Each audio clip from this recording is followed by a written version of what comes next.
¿Cómo les va nuevamente? Empezamos el último ciclo de febrero. Marcela, se nos está yendo febrero, se nos está yendo el verano, se terminaron las vacaciones para empiezan las gente, clases. Empiezan las clases, exactamente. Y bueno, y hoy tenemos un programa interesante. Estuvimos hablando de patología de tobillo con el doctor Ignacio Arzac, que es especialista en pie, y vamos a hablar de patologías de pie artrósico, cómo se puede llegar a corregir, cómo se puede llegar a corregir mínimamente invasivo el tendón, la patología del tendón de Aquiles y el famoso juanete o alus valgus.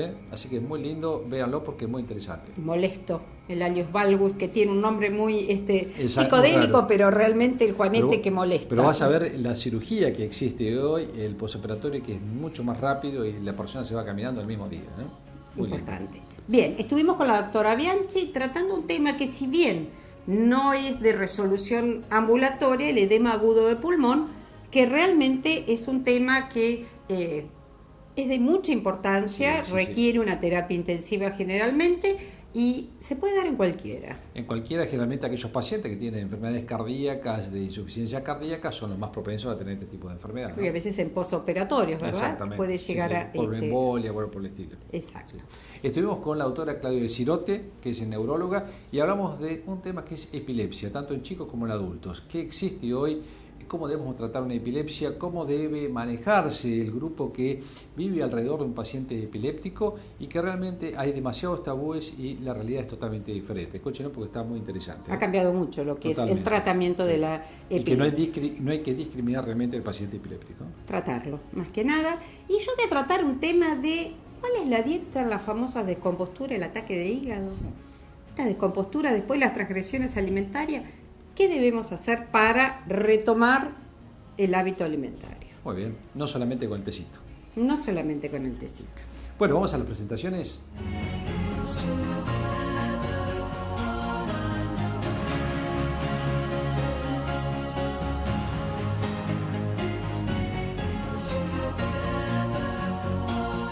Hoy vamos a tocar un tema de traumatología y específicamente un tema que está relacionado con la zona del miembro inferior, con el pie. Hemos invitado al especialista en traumatología, al doctor Ignacio Arzac, que hace muy poco tiempo que está en nuestra ciudad y que es especialista específicamente de la zona del pie.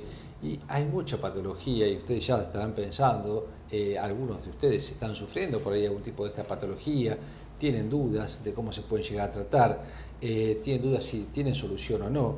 Y van a ver que vamos a tratar 2 o 3 temas que son muy puntuales y frecuentes y que muchas veces no sabemos si esto se puede solucionar o no. Ignacio nos va un poco a brindar una charla sobre todo esto, nos vas a responder algunas preguntas para que la gente pueda entendernos. Gracias por estar con nosotros, Ignacio. ¿Qué tal, Gustavo? Gracias y bienvenido a Azul, que te sea confortable tu estadía. Me han recibido muy bien, muchas gracias. Bueno, me alegro mucho. Ignacio, hay patologías muy específicas del pie y una de las más puntuales que se ve probablemente en gente de edad un poco más avanzada, que son la patología reumática a nivel del pie.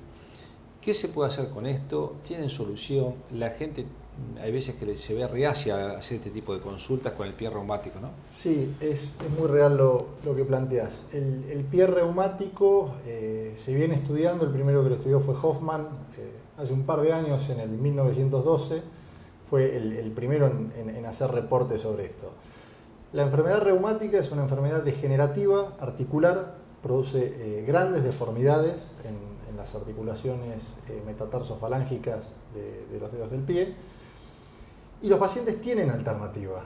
No se tienen que quedar con la idea de que ese pie no tiene más arreglo porque es una enfermedad invalidante, lenta y progresivamente los va excluyendo de la sociedad porque los pacientes no encuentran calzado, no pueden caminar por dolor y entonces se conforman y se quedan de la cama al baño, del baño a la cocina y se les terminó la vida.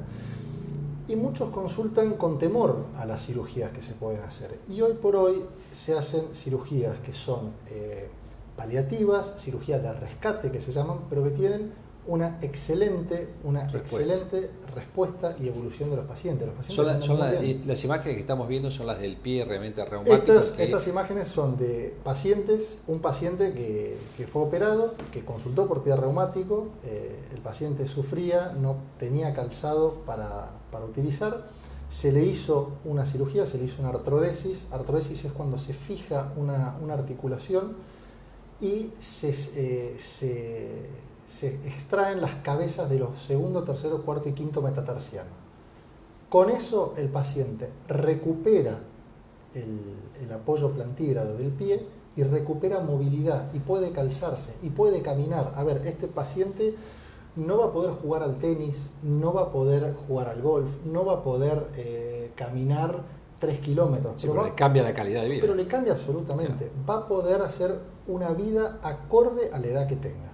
Cosa que yo he visto mucha gente a veces que tiene este tipo de pie y que directamente dicen, ¿para qué voy a consultar si esto no tiene remedio? Sí, eso lo he visto yo muchísimas veces y yo les digo a los pacientes que se animen a consultar, que estas cirugías las hacemos acá en Azul. El posoperatorio en el mismo día se van a su casa, no son dolorosas. Hoy con la medicación analgésica que hay se lleva perfectamente adelante. O sea, además, se sufre, creo, el día a día teniendo los pies de esa forma que en un sufre posoperatorio. Muchísimo más estando así que operándose. Exactamente. Sí. Bueno, realmente lo que estoy viendo con las imágenes que has mostrado, que para mí también es algo nuevo, esto que estás mostrando de cómo se puede llegar a recuperar, enderezar, digamos, las articulaciones para que el pie quede lo más derecho posible y que la persona pueda caminar. Es fantástico, como una imagen de lo que era previamente el pie y lo que es ahora, cómo ha cambiado, ¿no? Sí, y la paciente me adora. Sí. Claro, sí, seguro. Sí. Ignacio, vamos a seguir con el pie. Hay un tema que ustedes lo conocen como juanete, pero en nombre médico es alus valgus. Y a ver, son deformidades que ocurren en una parte del pie también, y hay gente que le tiene mucho miedo a la cirugía de esto. ¿Se puede llegar a recuperar en una forma mucho menos agresiva a lo que se hacía antes? Sí, totalmente. El alus valgus dejó de ser una patología estética hasta principios de los 90. Las obras sociales no los cubrían porque decían que era una patología estética. Bueno, con el avance de la traumatología y de los años se demostró que los pacientes sufrían de dolor, sufrían de esta patología y que no era algo estético. Hoy por hoy el alus valgus lo podemos operar por vía abierta convencional o por vía percutánea. La vía percutánea es la mal llamada láser, porque no es con un láser, sí. Se utiliza una especie de, yo para que lo ubiquen, es tipo un torno de odontólogo a través de un abordaje de medio milímetro, es un punzón que se usa, se hace un corte en el hueso y se desplaza, y a través de ese mini abordaje nosotros podemos hacer lo que queremos con el pie. El paciente se interna a la mañana, se opera y ese mismo día se va caminando a la casa. Fantástico. O sea, no es nada que ver a la idea que tenían de antes de la cirugía de juanete, no, tengo que estar enyesado, no puedo caminar, no, se van caminando a la casa y eso lo hacemos acá. Lo hacemos en Azul, lo hacemos acá. Para excelente. Todos los azuleños. Sí. Muy bueno. Realmente sí. Yo recuerdo las cirugías que a veces se cortaban con una sierra, porque es un sobrante de óseo, digamos. Es un excedente óseo. Si la hacemos abierta, utilizamos sierra, utilizamos material de osteosíntesis, sí. Pero todos los pacientes que se operan de alus valgus se van caminando en el día. Bueno, muy buena noticia para todos aquellos que tienen los famosos juanetes, que realmente se pueden llegar a operar y en el día se va a su casa caminando, eso es muy importante. De paso a otra patología y que por ahí se ve mucho en los deportistas, el talón de Aquiles, el tendón famoso de Aquiles, que es la inserción de los músculos gemelos que tenemos en la pantorrilla hacia la zona del talón. Muchas veces se puede cortar, a veces con movimientos totalmente inofensivos y a veces con un excesivo actividad deportiva, y que puede llegar a producir la incapacidad instantánea de caminar de ese pie, ¿verdad? Totalmente. El paciente que está en mayor riesgo es el de nuestro grupo etario, que es el de 40 años. Gracias. Que es el weekend warrior, se le llama, que es el paciente deportista ocasional. Es aquel que los fines de semana se juega un partidito de fútbol, juega al tenis, pero en la semana no es un deportista frecuente. Entonces, ese paciente se ve particularmente afectado, que se le corta el tendón. No hay una explicación muy fisiológica de por qué se corta. Hay déficit vascular en el tendón, por ser un tendón en sí. Puede estar asociado al uso de alguna quinolona, que es un antibiótico, pero el tendón se cortó por algo traumático. nosotros los traumatólogos llegamos a arreglar ese problema. Hoy por hoy el tendón de Aquiles nosotros lo operamos por una técnica mínimamente invasiva, que es un abordaje de medio centímetro a 1 centímetro, no más que eso, y a través de ahí operamos el tendón. Y lo bueno de esta cirugía es que no necesitamos material para ser autorizado por las obras sociales. O sea, claro, te lo rompes hoy, te opero mañana, porque no necesito nada. Sí. Todo lo que necesitamos lo tenemos en cualquier centro de salud. Está bien. ¿Y la recuperación de este tipo de cirugía? La recuperación son 4 semanas de yeso sin carga, 4 semanas de bota walker, y ahí ya empezamos con la parte de kinesiología y la parte de empezar una carga progresiva, y 4 semanas más con carga y ya empezando a retirar la bota. Es tremendo cuando se rompe. Yo he escuchado que es un latigazo, un dolor seco. Miran para atrás, los que están jugando al fútbol, claro, miran para atrás a ver quién le pegó. A ver quién le pegó, exactamente. Lo que le pasó a Gago hace poco, que se estaba jugando y no había nadie. Eso ocurre, realmente. Bueno, Ignacio, hay mucha patología de pie, vos lo sabrás mejor que todos nosotros, pero tratamos de abordar estos 3 temas fundamentales, que es el pie reumático, el tendón de Aquiles, que forma parte del pie, ¿no es cierto? Y también hablamos del alus valgus o juanete. Fuiste muy claro con todo lo que nos has explicado, y bueno, seguramente te vamos a tener nuevamente en el programa, y algunas preguntas van a venir y te las voy a consultar para poder respondérselas a la gente. Muchas gracias, y para lo que necesiten. Bueno, muchas gracias, Ignacio. Continuamos con Salud 10.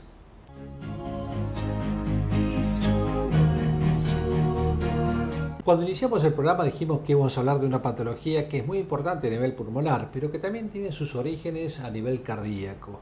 Hemos invitado a un especialista en clínica médica, que es la doctora Daniela Bianchi, una doctora que hace muy poco tiempo que está en Azul, y ya la estamos molestando para que venga a nuestro programa. Hola Daniela, ¿cómo estás? ¿Qué tal, doctor? ¿Cómo está? Un gusto. Gracias por estar con nosotros en Salud 10.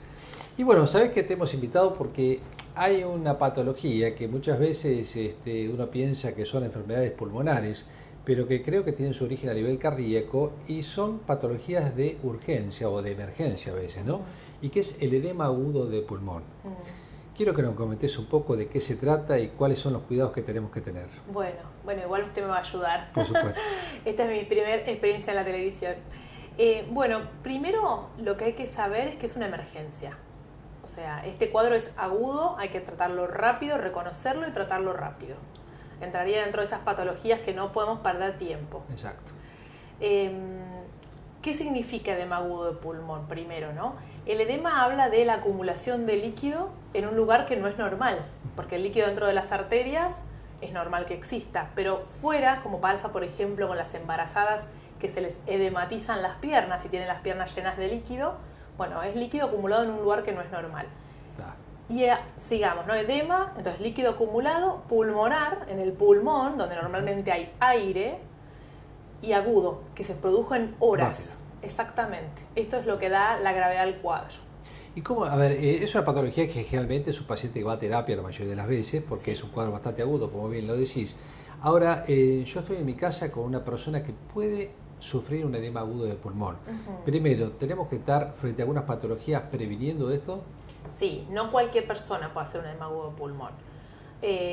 Y si bien es una patología pulmonar en el momento agudo, porque justamente se llena de líquido el pulmón, interfiriendo en el intercambio de aire con el cuerpo, el origen generalmente es cardiológico.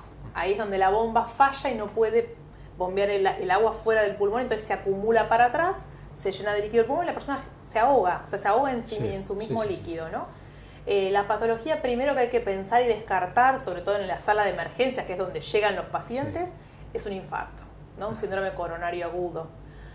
Después algunas arritmias también generan este tipo de cuadro. Eso significa que el corazón no bombea bien, y al no bombear bien se extravasa un poco de líquido a nivel pulmonar. Exactamente. Bueno, entonces, número 1, chequeo cardiológico, por favor, en todas las personas es fundamental, es lo que siempre hacemos como hincapié en prevención, ¿no es cierto? Es el chequeo cardiológico. Paciente que tiene además posibilidad de tener un infarto, o un paciente que tiene una insuficiencia cardíaca, o que tiene una arritmia, tiene que estar precavido, así entre comillas, o los familiares saber de qué se trata un edema agudo de pulmón. Sí, también personas que tengan problemas valvulares. Valvulares también. La válvula mitral sobre todo. Sí, también. Bueno, ¿qué hacemos? A ver, se descompone un familiar mío, estoy en mi casa, ¿Cuáles son los síntomas que tiene un edema agudo del pulmón? Bueno, el síntoma en común es la falta de aire. El paciente siente que te está ahogando, ¿no? Nosotros lo llamamos disnea a nivel médico, pero Sí. es falta de aire. Agudo también. Agudo, puede haber sido en horas. Quizás el paciente se acostó sintiéndose un poco mal. Esto ocurre mucho de noche. ¿Por qué? Porque el paciente está acostado. Claro. Y la característica de esta falta de aire es que empeora cuando el paciente se acuesta. Exacto. Entonces, se levantan rápido, les falta el aire, tratan de abrir las ventanas, se pueden poner lo que llamamos cianótico, azules, ¿no? Manos azules, nariz azul. Se habla de una mala perfusión, de que no hay un buen acceso al oxígeno. Yo tengo mi machete. Sí, sí, sí. Sienten palpitaciones, sienten fatiga. Bueno, yo como familiar, lo primero, llamar a un sistema de emergencia Siempre, lo más lo rápido primero, posible. siempre. Y mientras tanto, al paciente lo acuesto, lo siento. No, lo sentamos y le podemos dar que él sienta que le llega más aire. Si tenemos algún ventilador o abrir una ventana, mantenerlo tranquilo, calmado, que ya está llegando la ayuda. Está bien, está bien. Ninguna medicación ahí que tengamos en el momento puede llegar o mejorar o empeorar. Si no sabemos, mejor no tocarla. Mejor nada. Hay pacientes que ya se conocen, que ya lo saben. Sí. Si toman diuréticos, se les puede dar un diurético. Si toman, por ejemplo, algunos pacientes nitratos sublinguales Sí. para abrir los dolores cardíacos, también se les podría dar. Pero hay que estar muy seguro que ese es el cuadro que estamos Exacto. enfrentando. Algunos tratan de levantar en las piernas. En este momento, no. No, perfecto. Porque Bueno, eso- empeoraríamos el retorno Está bien. venoso y llevaría más presión pulmonar. Bueno, este paciente llega al sistema de ambulancias, lo llevan a un lugar, a una terapia, lo más probable, o a una unidad coronaria. ¿Y qué le hacemos en la unidad coronaria para que se pueda sentir mejor? Bueno, lo primero es chequear el diagnóstico, ¿no? Sí. Siempre constatar. El paciente generalmente va a tener la presión elevada, un pico hipertensivo también puede generar, provocarlo. es una de las causas. Bueno, presión alta, Descartar el infarto. descartar el infarto con un electrocardiograma, se va a hacer una placa, una radiografía de tórax, Sí. donde se va a ver los pulmones con agua o con redistribución de líquido. Le vamos a hacer un laboratorio de rutina también para ver si hay otra causa, por ejemplo la anemia puede desencadenar una insuficiencia cardíaca y puede llegar a un edema agudo de pulmón. Y lo que primero que vamos a hacer es tratarlo, oxígeno.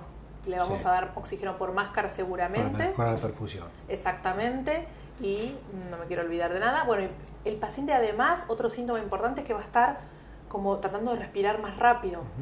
Un Sí. familiar lo va a ver, que está respirando muy, muy agitado, con músculos que se utilizan en una respiración forzada, ¿no? Sí. Bueno, entonces ahí oxígeno, mejor ventilación, y vamos a dar drogas para bajar la presión pulmonar. Se llaman vasodilatadores, generalmente nitroglicerina, por un suero por vía endovenosa, y diuréticos para asegurarse que todo ese líquido se vaya por orina.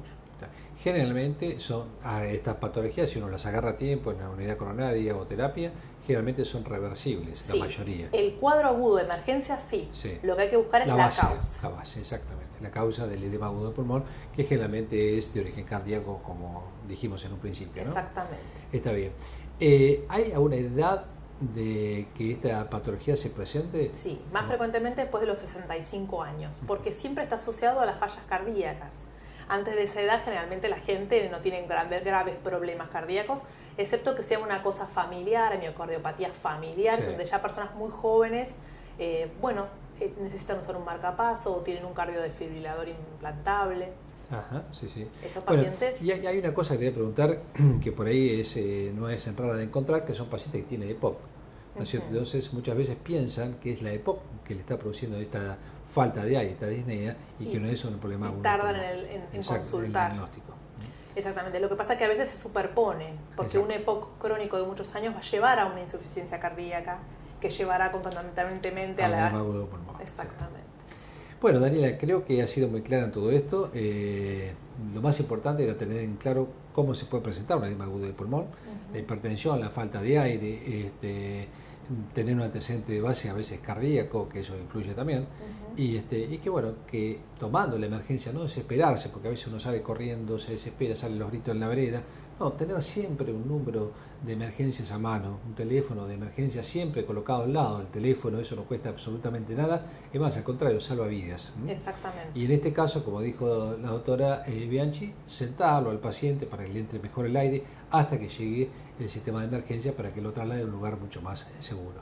Perfecto. Dalia, muchas gracias, creo que fuiste muy clara en todo esto y sin lugar a dudas te vamos a volver a molestar por algún otro tema Bueno, con mucho de gusto. clínica médica. Hay muchos temas para poder hablar. Bueno, lo que necesiten, y si esto sirve para ayudar acá a la gente de Azul y a cualquiera que nos vea, siempre acuérdense, me parece importante remarcar lo que usted dijo del 107 o de un sistema de emergencia privado si lo tienen. Sí, fundamental. No asustarse y llamar. Bueno, y bienvenida a la ciudad, que te sientas cómoda. Muchísimas gracias. Continuamos con Salud 10.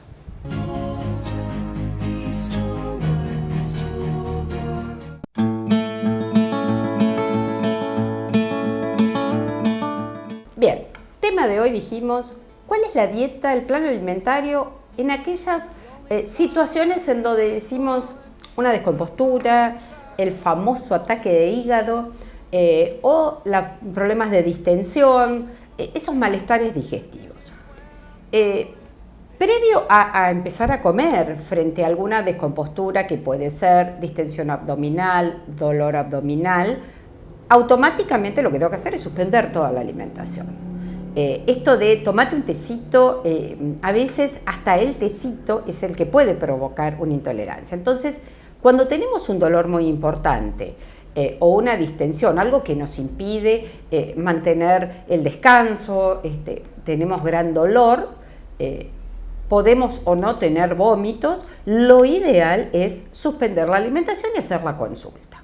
Supongamos que sabemos que esto es a consecuencia de una gran transgresión alimentaria, o sea, aquellos pacientes que pueden saber o no que tienen un problema de vesícula, algún cálculo, o que tienen barro biliar o una vesícula acodada, y que de pronto, frente a la transgresión alimentaria, sucede que aparece este malestar, este dolor de cabeza, ese estado nauseoso, el dolor en la boca del estómago.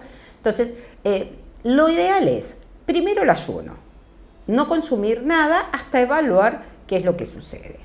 Si de pronto esto es un manejo bastante casero, digamos que saben cómo manejar esta situación, empezamos con una dieta líquida, líquidos claros, alguna infusión, té, o té negro, o té verde, o cualquier infusión de yuyos, boldo, manzanilla, que de pronto tienen el mismo efecto que cualquier té, pero de pronto pareciera que estos té digestivos nos ayudan de pronto a contrarrestar el malestar que tenemos.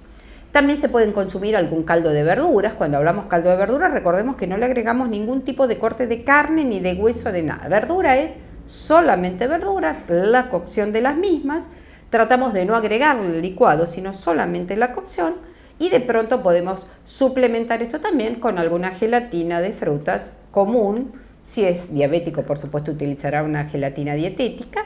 Y eso sería una dieta a mantener durante 1 o 2 días solo con el consumo de líquidos hasta que se suspenda el malestar. De existir vómitos, por supuesto que automáticamente se suspende todo el consumo de alimentos. Ni siquiera el tecito. Cuando hay vómitos, lo ideal es dejar en reposo al estómago para evitar que siga provocando el vómito. En el caso de existir diarreas, por supuesto, uno tiene que analizar cuáles son el número de evacuaciones y la consistencia. Muchas veces es un solo episodio diarreico, que no quiere decir que sea una diarrea prolongada en el tiempo, o sea, solamente es respuesta a alguna transgresión. Si esta diarrea se mantiene, realmente es llamativo o a considerar cuando son de más de 3 a 5 deposiciones en el día, por lo cual sí hay que hacer la consulta médica, por supuesto, para evitar la deshidratación. Hablamos que si esto se sucede en chicos o en adultos de la tercera edad, hay que estar mucho más atentos por el peligro de la deshidratación. Tratamos de que si es solamente diarrea, el consumo de las mismas infusiones, té, caldo o de pronto alguna gelatina, y mantenemos esta conducta.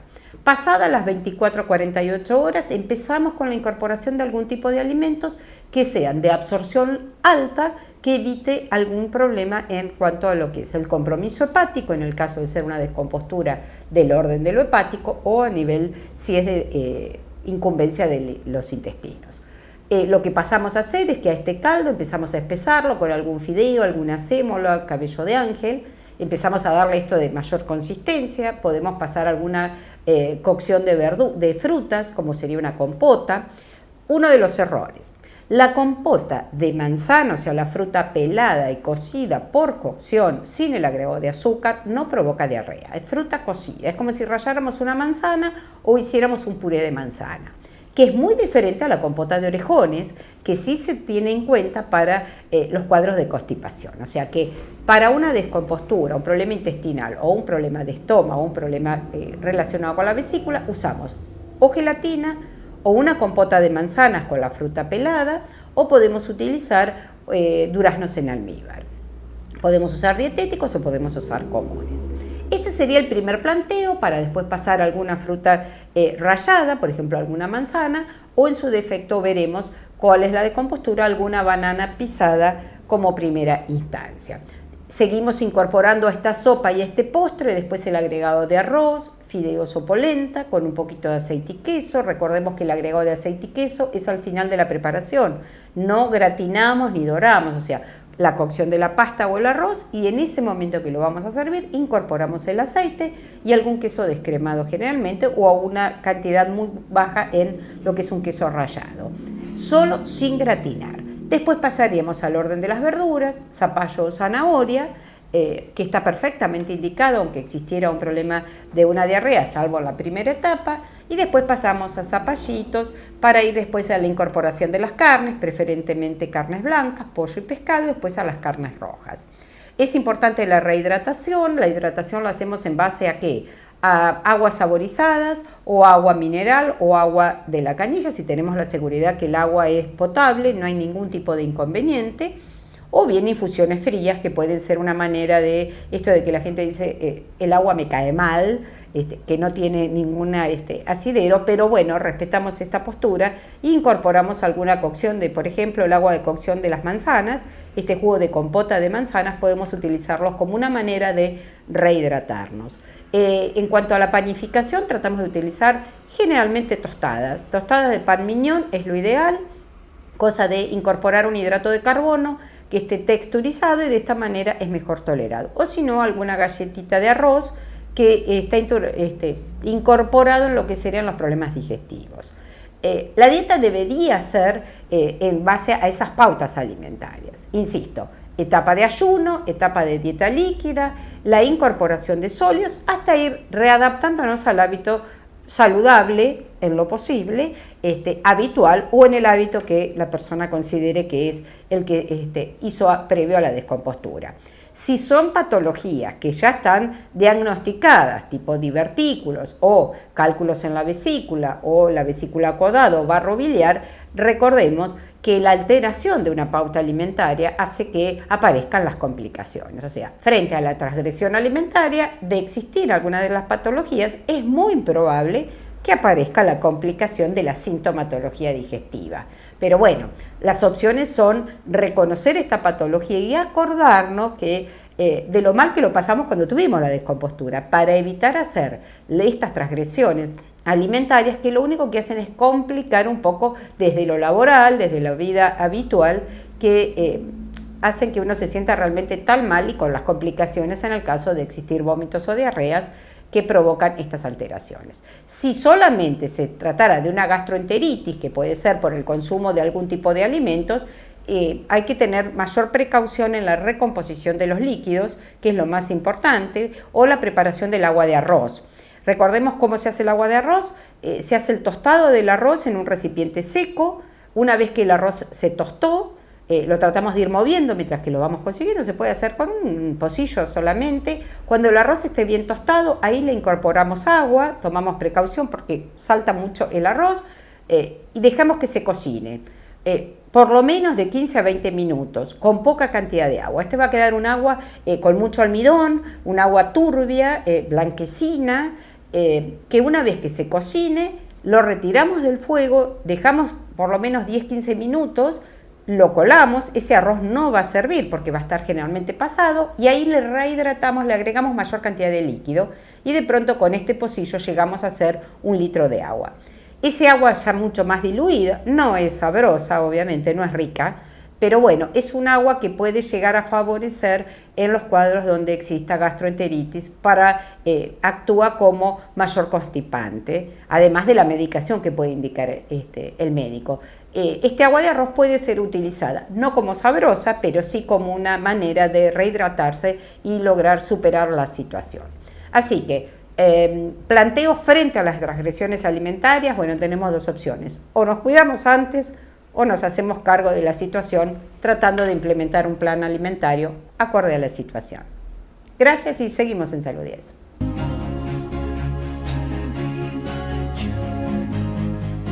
Como dijimos al inicio del programa, íbamos a tratar un tema que es muy importante y que muchas personas lo padecen, y lo vamos a enfocar desde el punto de vista no exclusivo, pero sí desde el punto de vista infantil, que son las epilepsias. Hemos invitado a una especialista en neurología, que es la doctora Claudia Sirote, que nos va nuevamente, porque le hemos invitado a otros programas, pero hoy vamos a enfocar el tema de epilepsia. Gracias, Claudia, por estar nuevamente con nosotros. El tema yo sé que es muy largo, es muy complejo, hay muchos tabúes en cuanto a todo esto, pero primero quisiéramos que nos des una definición de qué es una epilepsia o una crisis epiléptica, ¿no? Bueno, la crisis convulsiva, digamos, habría que empezar definiendo crisis convulsiva. Si nosotros entendemos que las neuronas se comunican por impulsos eléctricos, una crisis convulsiva es como un cortocircuito, es decir, es una descarga hipersincrónica, exagerada y abrupta de un grupo de neuronas que produce manifestaciones neurológicas. Depende del lugar donde está ese foco epileptógeno, son los síntomas que va a dar. Por eso es tan variada la sintomatología de la epilepsia. Siempre a nivel cerebral, ¿no? Siempre a nivel cerebral. ¿La epilepsia qué es? Es la recurrencia de esas crisis epilépticas. Ahora, no necesariamente una crisis convulsiva es una crisis epiléptica. Es decir, las convulsiones se producen por también algunas alteraciones metabólicas, como la hipoglucemia, la hipocalcemia, hiponatremia, fiebre en los niños. Es decir, hay muchísimas causas que producen convulsiones. Eso no es epilepsia. Ahora, la recurrencia de más de 2 crisis, y ahora en la última clasificación hasta una crisis con determinadas características, eso es epilepsia. Se puede nombrar como epilepsia. Eso es. Está bien. ¿El origen de esta enfermedad es incierto o hay algún parámetro que podemos decir, bueno, hay tales personas que tienen más predisposición a tener epilepsia? La realidad es que, si bien hay un alto porcentaje que son idiopáticas, es decir, que nunca, a pesar de todos los estudios, se conoce la causa, sí hay epilepsias secundarias a muchísimas enfermedades. Por ejemplo, enfermedades agudas, como podría ser una meningitis, o enfermedades que son síntomas más remotos de una encefalopatía hipóxica de un recién nacido, sí. O pueden ser secundarias a un tumor cerebral, o pueden ser secundarias a un accidente cerebrovascular isquémico. ¿Y a un trauma también? ¿Un traumatismo? O a un traumatismo de cráneo. Ahora, las edades en donde aparecen más comúnmente la epilepsia, a diferencia de que casi todo el mundo cree que es la infancia, es la tercera edad. Es decir, lo más común, lo más frecuente es la epilepsia de la tercera edad. Que lo llamativo que tiene es que no son las crisis convulsivas como la gente está habituada a imaginarse una epilepsia, sino que son bastante más sutiles y más focales. Es importante también decir que hay crisis que se llaman generalizadas, porque hay una participación del estado de conciencia, y otras crisis que se llaman parciales, que pueden ser crisis que durante muchos años pasan inadvertidas porque es una sintomatología bastante difícil de definir si no está, digamos, a la vista bien de marcada, alguien que lo conozca. Claro. Bueno, siempre hablamos de una crisis epiléptica. ¿Qué hago si me encuentro frente a una persona que tiene una crisis epiléptica? Lo sostengo, sale espuma por la boca, le trato de ponerle algo dentro de la boca. Explícanos un poco cómo actuar. Sí. La realidad es que la crisis epiléptica, la crisis convulsiva, en general, lo más común es que empiece y termine. Es decir, tiene un ciclo. Entonces, si hablamos de una crisis tónico-clónica generalizada, lo primero que pasa es que se pierde la conciencia. Después hay un periodo, el paciente se cae, un periodo de rigidez y de movimientos anormales. En ese periodo de rigidez se cierra la boca, y lo que nunca hay que hacer es tratar de meter el dedo, ni nada en la boca. Hay que tratar de dejar la vía aérea lo más libre posible. Poner al paciente de costado, tanto sea adulto o niño, tratando de evitar que se aspire un vómito si vomitara, y no tomarlo, no ponerse encima y tratar de sujetarlo, porque en realidad se va a pasar.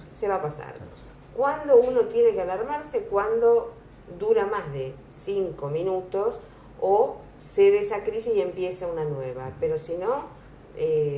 cede sola. Es lo habitual que ese tipo de crisis. Es lo habitual. Y además, bueno, es diferente, por supuesto que si es un epiléptico conocido, ni hablar. Y si es la primera convulsión, bueno, llamar para internarlo, para observarlo, porque puede ser consecuencia de algo que está pasando en ese momento, como una hemorragia cerebral o una ACV o algo de eso. Muchos chicos concurren a los colegios teniendo cuadros de epilepsia y hay veces que se sienten como discriminados por ser epilépticos, ¿no es cierto?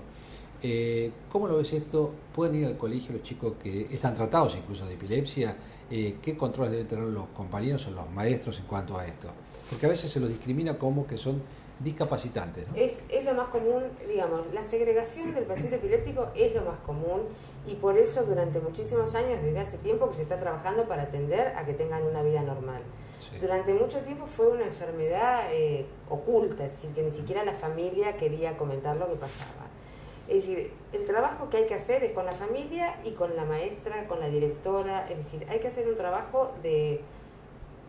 primero saber de qué se trata, es decir, es bastante común que en el hospital de niños me junte con asistentes sociales, con maestras, tratando de propender a la vida normal del chico, porque además, en cuanto a discapacitante, por sí misma la epilepsia no es una enfermedad discapacitante, tiene que haber algunas condiciones, por ejemplo, una epilepsia de mal manejo que tiene más de 3 drogas se puede considerar una enfermedad discapacitante.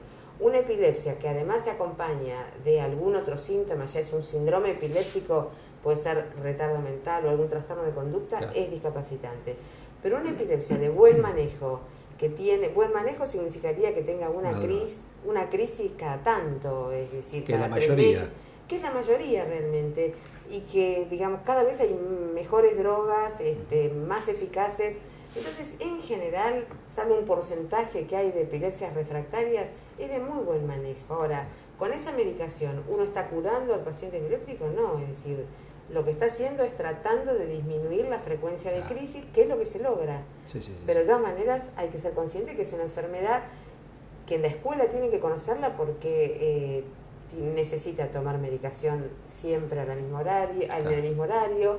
Significa tener algunos controles. Ahora el niño epiléptico puede hacer educación física, puede nadar si está acompañado de un adulto. Si las crisis no fueran tan manejables, lo que se recomienda es para hacer actividades físicas que use casco. Sí, aparte que todo el entorno sepa que frente a tener una crisis, bueno, qué es lo que hay que hacer y no desesperarse. Y naturalizarlo. Claro. Sí. Tengo una pregunta. Las mujeres embarazadas, por ejemplo, que son epilépticas, primero pueden embarazarse, ¿no es cierto? Totalmente. Segundo, ¿se complica la epilepsia con un embarazo? No, el tema de lo que hay que elegir bien en las mujeres jóvenes es qué antiepiléptico utilizar. Es decir, uno en las mujeres jóvenes, desde la adolescencia en adelante, trata de elegir fármacos que sean lo menos teratogénicos posible. Exacto. Que son los nuevos fármacos. Es decir, antes lo que se veía no tanto por la epilepsia, que por supuesto si es una epilepsia refractaria puede complicar el embarazo, pero una epilepsia de buen manejo con determinados medicamentos también tiene sus riesgos. Es decir, que lo único que hay que tener en cuenta es qué fármaco se usa con las mujeres potencialmente fértiles. He escuchado, no sé si es cierto esto, pero que hay cirugía para epilepsia.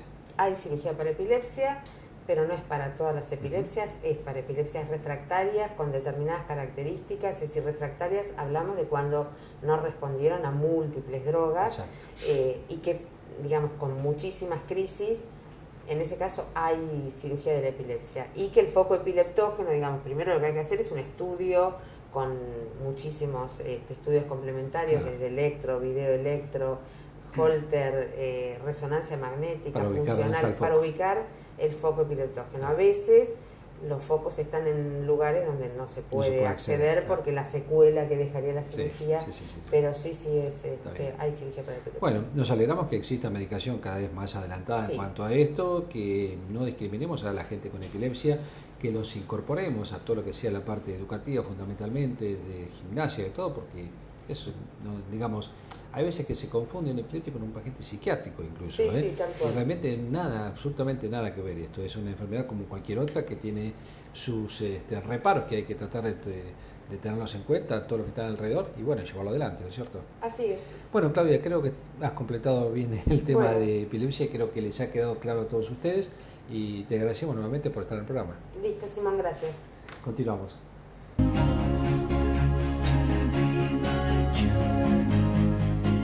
Bueno, llegamos al final de Salud y Televisión, espero que les haya gustado, que sobre todo que les haya sido útil todos los temas que tratamos hoy de este tipo de enfermedad.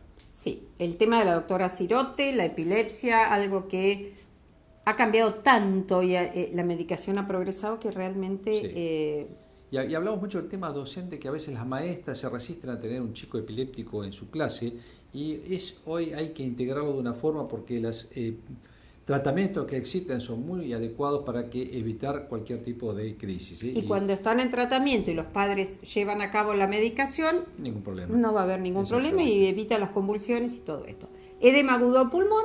Con la doctora Bianchi, muy interesante. Y bueno, aquellas patologías que afectan el tobillo, con el doctor Arzac, que habló cuáles son las terapias mínimamente invasivas. Realmente me sorprendió que hay cosas que se pueden hacer muy, muy rápido y que antes por ahí requerían mayor tratamiento y mayor posoperatorio. Posoperatorio, la rehabilitación, y hoy realmente nos vamos caminando. Cada vez hay menos incisiones. Antes se decía que grandes incisiones, grandes cirujanos, ahora es todo lo contrario. Es todo lo contrario. Y yo la dieta después de la transgresión alimentaria, generalmente los lunes. Los lunes. Los lunes, el dolor de cabeza, vómitos, diarrea. Son los días que empezamos las dietas. El día que empezamos la dieta y que pagamos las consecuencias de los desarreglos del fin de semana. Pero bueno, para tener en cuenta qué hacer realmente cuando debemos iniciar un plan alimentario estricto.